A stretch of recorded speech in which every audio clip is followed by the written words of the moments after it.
Welcome to Let Me Teach Anticoagulants. In this lecture, we're going to discuss how to counsel patients on oral anticoagulant therapies in the hospital. This lecture will use the Let Me Teach framework for education. Let Me Teach stands for lifestyle, medications, and teach back. Three things that you should be doing for every medication consultation and practice.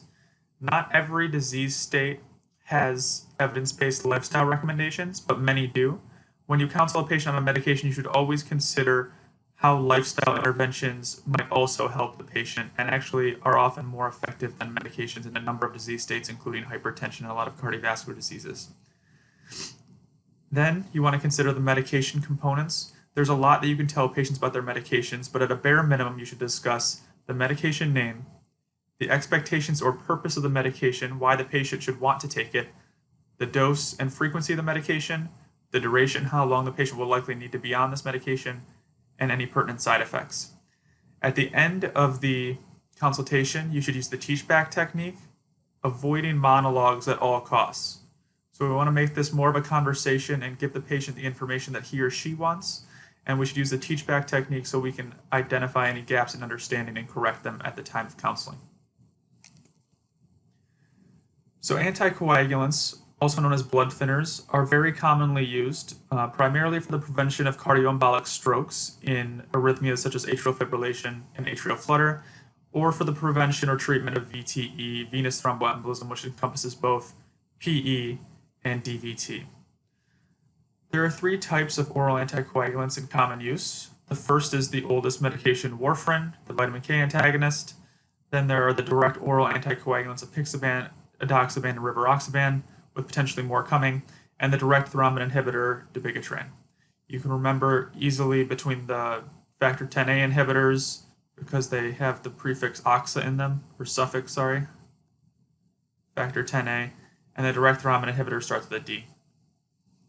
The most common side effect for all anticoagulants is bleeding, and this is something that patients must know about how to troubleshoot bleeding if it occurs. So why do we care about anticoagulants from the sense of medication counseling? Well, due to the rise of adverse drug events associated with direct oral anticoagulants and warfarin before it, the Joint Commission has developed national patient safety goals that pertain to anticoagulation therapy, and it consists of 8 elements. These include a lot of elements in the hospital setting, but the pertinent one to us today is the 6th element, which deals with patient and family awareness of main risk factors of the drugs and how to take them so that they can have just safe and effective therapy. These recommendations that are specifically laid out by Joint Commission include adherence, compliance with dosing and schedule, drug and food interactions, and any follow-up appointments that are necessary for therapy. So let's actually get into what we should be telling patients. In terms of lifestyle interventions in the Let Me Teach model, there's not too much that patients can do to avoid the risk of stroke for AFib, other than taking anticoagulants, or to prevent or reduce VTE, other than moving around. But once a VTE is formed, patients really need to remain adherent to their therapy and do anything else that their physician tells them to do. Sometimes being more active helps, sometimes wearing compression stockings helps, but you should coordinate with the prescriber in these circumstances. The one lifestyle component that does matter is for patients with atrial fibrillation who have not had a stroke and don't understand the signs and symptoms of the stroke. So this is not a novel mnemonic, but it's one that's in common use. It's the FAST mnemonic, F-A-S-T. So if patients experience facial drooping, so their partner can ask them to smile. If one side of their face is drooping, that's a sign of a stroke. If patients are asked to put both arms out in front of them or out to the sides, if one arm drifts down, that's a sign of a stroke. If they have speech difficulty or their speech sounds strange, that's a sign of a stroke. If any of these symptoms are present, it's time to call 911. Okay? Patients should never drive themselves to the hospital, and it's important to do it quickly because time is tissue. Brain cells die very quickly when they lack oxygen. The next 2 slides are just informational, and they contain the information that would be present in the meds model. So the medication name, brand and generic, the expectations for the patient, why the patients are taking the medications, how soon they are effective for the patients, the dose for the various indications, the durations are there. A lot of times AFib therapy will be lifelong, where VTE is usually at least 6 months, sometimes as little as 3 months, and sometimes as long as lifelong. And for side effects, we're going to discuss these in a couple slides. So here's the factor 10A and direct thrombin inhibitor. Here's rivaroxaban and warfarin. And then, so how do we actually counsel patients on side effects of anticoagulants? I've broken down side effects or pertinent monitoring parameters into a 5-step mnemonic so that we can all be telling patients the same exact information. The more standardized we are as clinicians, between pharmacists, physicians, nurses, the more the patients are getting the exact same information, the more they're likely to remember it for the long term. So BLOOD, the first and most important thing to tell patients on anticoagulants is about the bleeding risk. So all anticoagulants or blood thinners will thin a patient's blood, and this will cause them to bleed more and for a longer period of time. So any signs of bruising or light bleeding, such as when brushing your teeth or when you get a cut, is normal and expected. Patients should watch out for signs of bleeding in their mouth, their nose, their urine, and their stool. If bleeding doesn't stop within 10 minutes of applied consistent pressure, they should prevent to an urgent care or an emergency department. If a patient's urine looks red or Coca-Cola colored, that might mean that they have a bleed in their bladder, and they should call their doctor or go to the emergency room. If patients experience black and tarry stool, that could mean they have a bleed in their belly, and they should call their doctor. If for any reason the patient falls and hits their head while on anticoagulant therapy, they should present to the emergency room regardless of whether or not they lost consciousness. It takes a very small amount of blood in the brain to cause permanent damage. So those are the big things to tell patients about bleeding risk. If patients want more detail about bleeding risk in terms of frequency of outcomes, in the apixaban trial compared to warfarin, major bleeding occurred in 2 to 3% of patients, but minor bleeding was up to 18%. So it is a rare outcome, but it's sometimes good not to use terms like rare or uncommon because they mean different things to different people. So if patients are more numerically savvy and they want to discuss these things, you could say that for every 100 patients that take apixaban, about 2 to 3 have some sort of major bleeding event, and about 15 to 20 have some sort of minor bleeding event. Okay, so how do we monitor patients for bleeding risk? One is that we have the patients monitor themselves, but we also use laboratory monitoring. So all patients on anticoagulants should have some sort of blood count performed once to twice a year, hemoglobin, hematocrit, platelets. Patients who are on DOACs will need to have their kidney function looked at once or twice a year, just to make sure the dose is appropriate. And then patients on warfarin should have an INR checked frequently. This is every 1 week to every 1 month. And remember the INR is a PT of a control patient versus, PT of a patient who is anticoagulated versus PT of control. So how much longer does a patient who's anticoagulant bleed than a patient who is not anticoagulated? And usually the goal is 2 to 3, but it can vary. Patients should be told in patient appropriate language what an INR means to them. I usually tell patients, want your INR to be between 2 and 3, which means that your blood will be 2 to 3 times as thin as mine or someone who is not on the medication. The first O in the blood mnemonic stands for operations, meaning surgical operations. Since blood thinners will thin out patients' blood and cause them to bleed for a longer period of time and make it more difficult to stop bleeding, anytime a patient is having major surgery done, we would want to stop the anticoagulant ahead of time for most surgeries. This isn't true for all surgeries. Some dental procedures or other minor surgeries can be performed while anticoagulated, but patients need to know that they need to be in contact with their healthcare providers.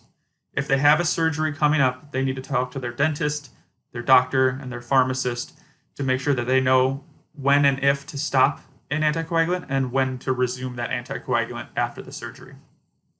Okay. The second O stands for other medications or food interactions. So patients should know that it's very important for them to monitor themselves appropriately for bleeding.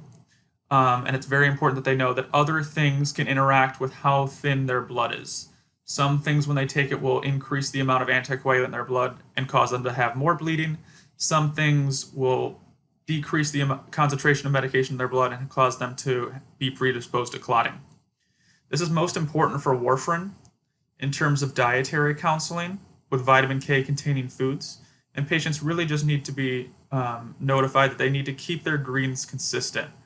It doesn't matter how much they take right now, but they need to be consistent week to week in the number of servings of green leafy vegetables that they take in.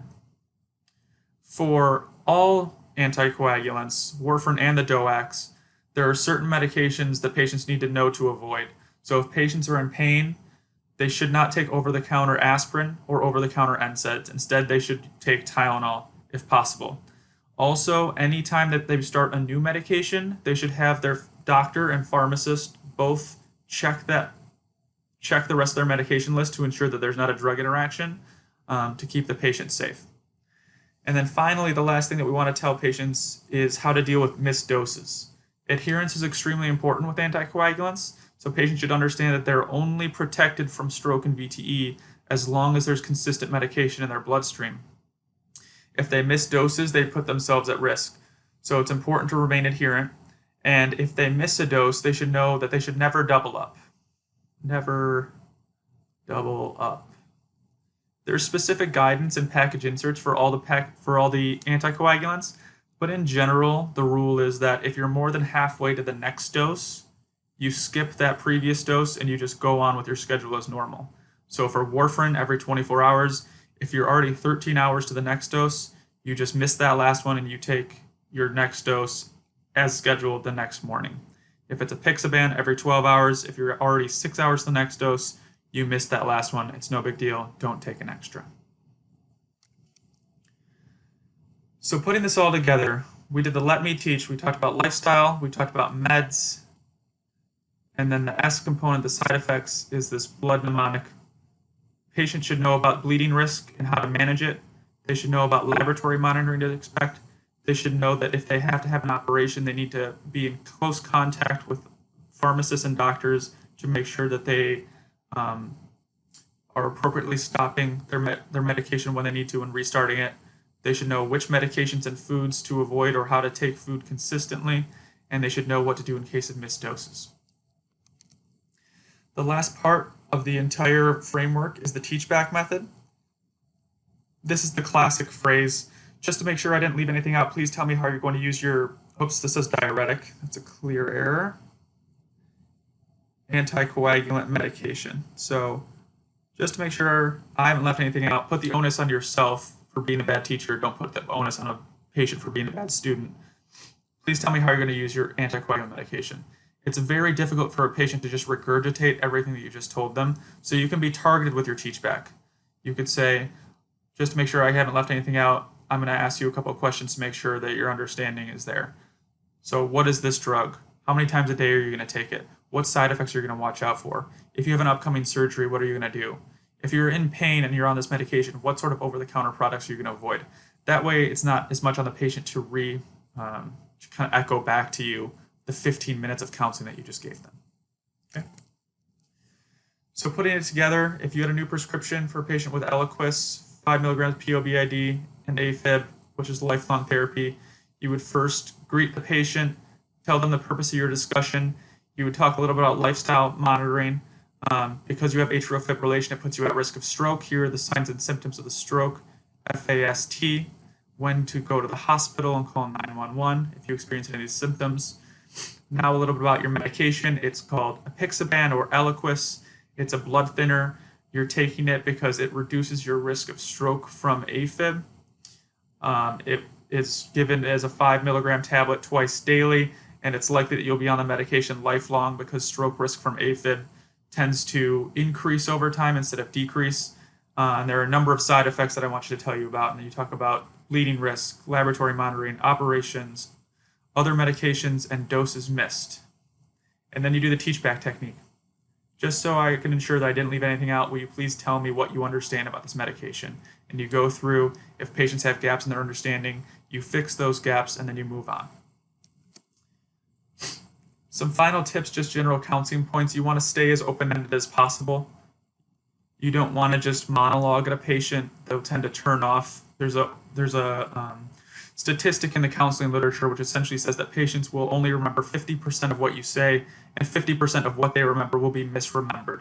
So we need to make this more conversational and less of a dialogue, or more of a dialogue, sorry, less of a diatribe.